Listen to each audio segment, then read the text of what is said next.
Okay, imagine you're in the Balkans and you start driving from Sarajevo to Sofia, then to Tirana, and even further south to Athens, and you do all of this without leaving the same country. This sounds pretty crazy, right? I mean, how big would that country have to be? Something close to the First Bulgarian Empire, maybe.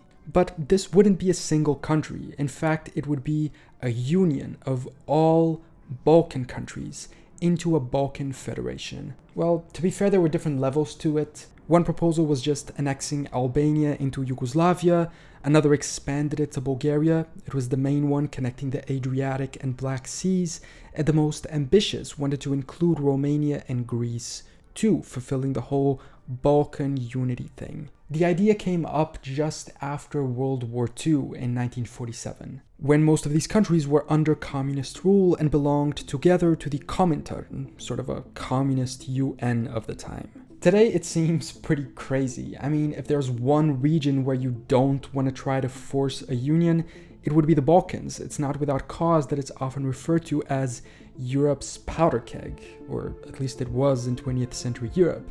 It's the biggest hub of ultra-patriotism and hatred for thy neighbor, but what if it happened? The Balkans are a perfect example of a place where people share many similarities but also significant differences. The term Balkan itself actually comes from a Turkish word meaning mountain, but it came to symbolize not only the region's rugged geography but also complex and even violent political moments. It's a crossroad between East and West. The Balkans were shaped by centuries of empires, the Ottomans, the Habsburgs, in the north even occasional Russian interventions.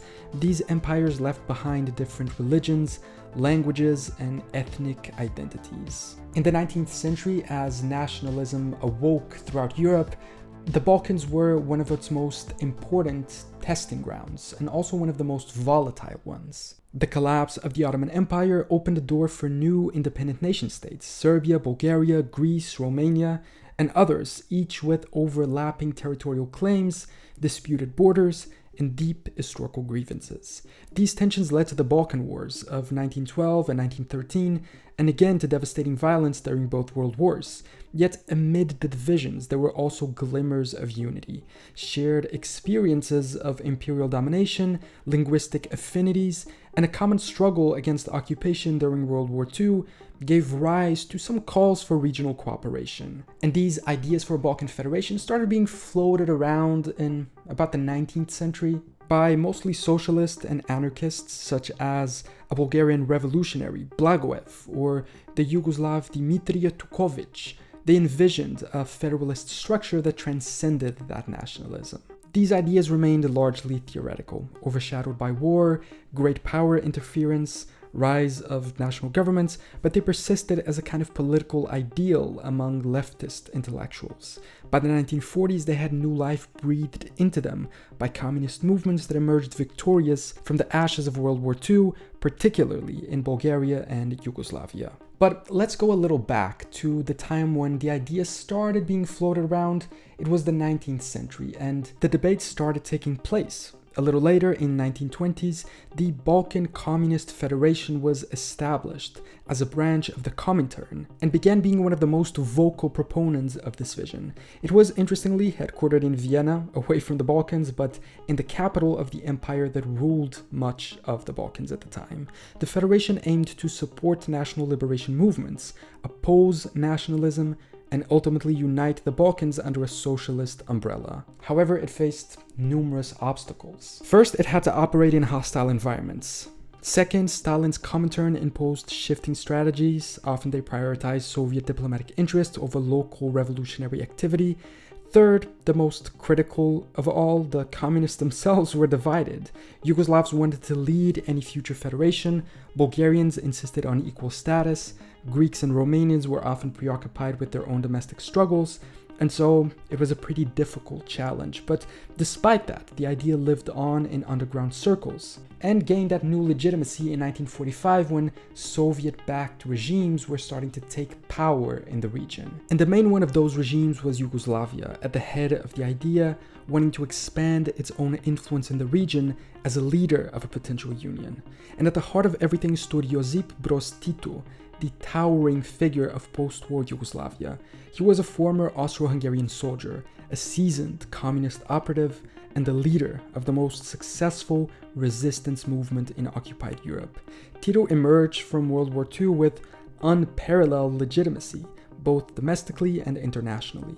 His partisan movement had not only liberated Yugoslavia largely without external help, it also laid a foundation for a socialist revolution that could claim native roots, independent from Moscow's direct intervention, which was pretty rare in Eastern Europe at the time. In 1945, Tito formally proclaimed the Federal People's Republic of Yugoslavia, a multi-ethnic socialist federation composed of 6 republics: Slovenia, Croatia, Bosnia and Herzegovina, Montenegro, Serbia, and Macedonia. It was effectively a mini Balkan Union already. The internal federal structure was essential to Tito's political vision. It was designed to accommodate the diverse national identities of the Yugoslav peoples, and the model could be expanded to include the rest of the Balkan countries. Because Tito's ambitions went beyond those borders of Yugoslavia. He saw himself as the natural leader of the Balkan region. His wartime success had given him considerable prestige among communists across southern Europe,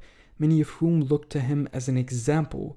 Tito believed that the war had created conditions for a new political order in the Balkans, one in which the old monarchies, imperial borders, and nationalist rivalries would be swept aside by socialist unity. By 1946, Tito's foreign policy increasingly reflected this ambition. He supported communist movements in Greece during their civil war, established tight relations with Albania, and most significantly, he began courting Bulgaria, a country with strong linguistic, cultural, and historical ties to Yugoslavia's southern Slavic republics, most of all, northern Macedonia. I mean, ask any Greek person. They will be quick to tell you that northern Macedonia should not use a Hellenic name because they're closer to being Bulgarian.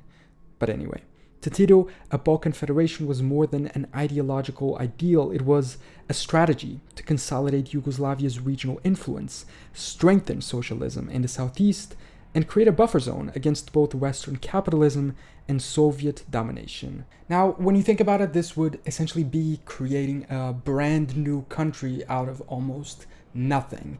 And something that you also have to create out of nothing is an idea that you maybe have for an app or even a business, which is where the sponsor of today's video comes in, Lovable. Lovable is Europe's fastest growing company that uses AI to help you quickly build full stack software applications without coding experience. You simply describe what you need, and Lovable's AI assists in generating the core functionalities, whether it's front-end pages, back-end logic, or integrations with tools like Supabase.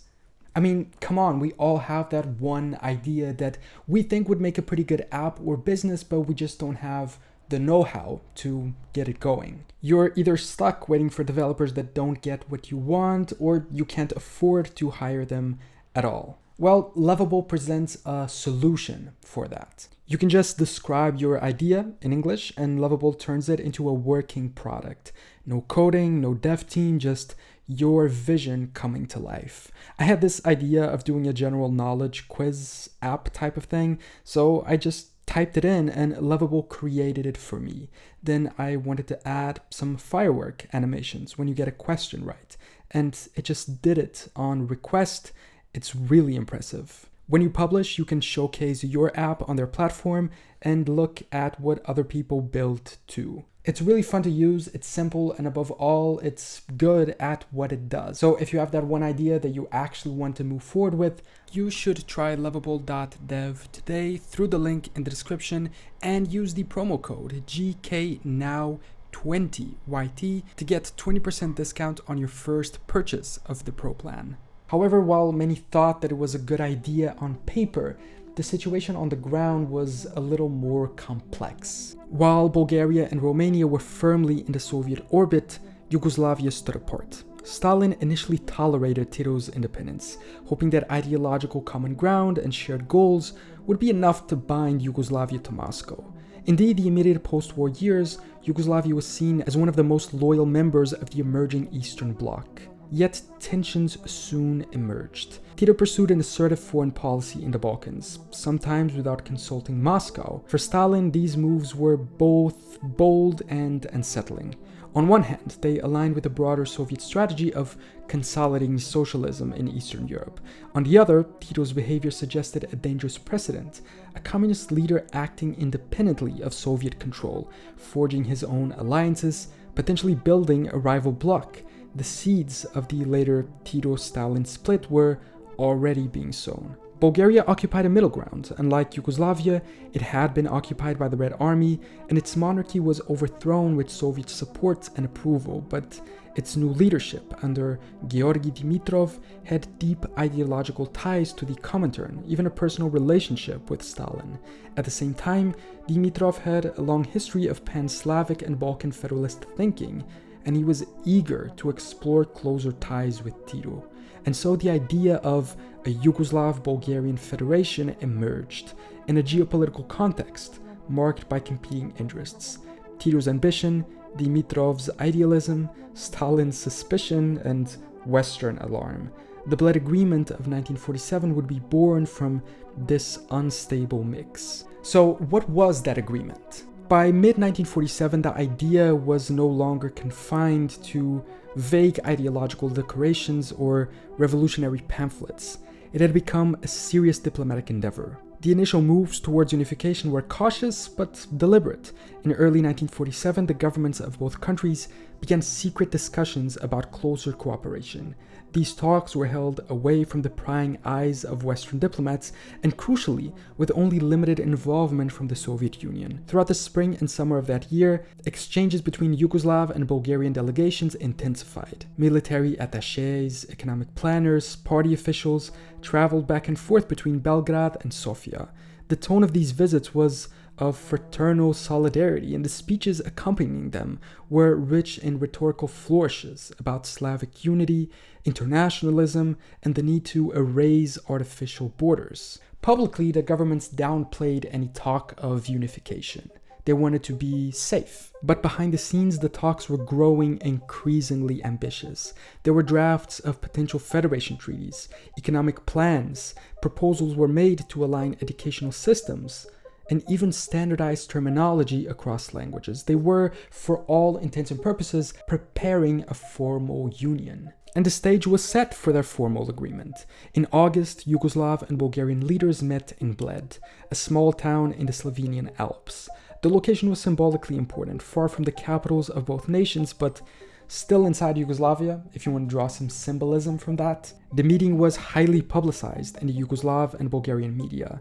Both leaders appeared together at rallies, they gave joint speeches, they posed for photographs and conveyed the image of a historic brotherhood being forged. But the true significance of the event lay in the document that they signed, an agreement that, if implemented in full, would have radically redrawn the map of Europe. It wasn't a full treaty of federation, but it was the first step towards it. Key provisions included the abolition of visas and passport controls, effectively creating open borders, coordination of economic planning, including trade agreements, joint industrial projects, integration of infrastructure, military cooperation, educational and cultural exchange, a mutual commitment to respect the rights of national minorities, especially the Macedonians living in both Yugoslav and Bulgarian territory, and a public declaration of support for a future political union. Without a concrete date, but still, it was the first step towards the full union. Within Bulgaria and Yugoslavia, the agreement was celebrated with great joy. Newspapers hailed the beginning of a new Slavic brotherhood. Parades were held in major cities and schoolchildren were taught songs about Balkan unity. Yet beneath the surface, it wasn't all harmonious. Nationalist skeptics in both countries feared a loss of sovereignty, and in Moscow, Stalin was watching closely and with growing unease. And it didn't take long for everything to come crumbling down. The year of 1948 marked a seismic shift in the global communist movement. The ideological unity and solidarity that had been the stated foundation of post-war socialism gave way to bitter personal and political divisions. At the heart of the rupture was a Tito-Stalin split, the first and most dramatic break within the Eastern Bloc. It's interesting because the split happened because of this intention for Yugoslavia and Bulgaria to unite, at least in part, and then the split itself was the reason why it never ended up happening. The split didn't occur overnight, tensions had been building for months. Stalin grew increasingly suspicious of Tito's independent behavior. The Yugoslavs' leader to consult Moscow on major foreign policy decisions also didn't help. In March of 1948, Stalin sent a letter to the Central Committee of the Yugoslav Communist Party, accusing it of conceit and disregard for the experience of the Soviet Union. The letter demanded self-criticism, a return to ideological orthodoxy. But Tito refused to back down.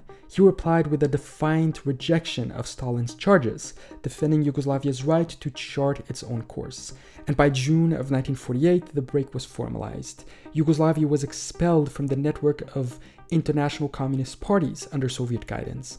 And because of it, all other Eastern Bloc countries, including Bulgaria, were pressured to cut diplomatic and economic ties with them.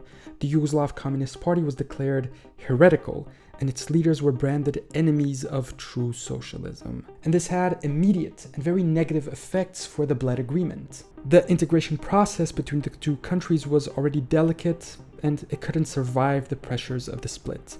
Stalin summoned Dimitrov to Moscow, reprimanded him for his errors, and while Dimitrov was personally committed to the idea of Slavic unity, he had no choice but to submit. Bulgaria halted all moves towards unification, border agreements were reversed, all initiatives were cancelled, and the recognition of the Macedonian minority in Bulgaria was ignored too. In effect, the Balkan Federation project was just erased from history. Bulgarian textbooks ceased to mention it. Yugoslav propaganda shifted to portraying Bulgaria as a tool of Stalinism. I mean, if you started school in one of these countries in the 50s, it's pretty likely you wouldn't even have heard about it. For Tito, the collapse of the Federation was a personal and political blow. He envisioned Yugoslavia as the nucleus of a new socialist model. Multi-ethnic, independent, internationalist, the split forced them to reorient their foreign policy, eventually opening up to non-alignment and cooperation with the West. And so the Balkan Federation died not with some dramatic confrontation, but with a quiet split between two countries. And now, more than 70 years later, all of this remains a pretty forgotten episode in history.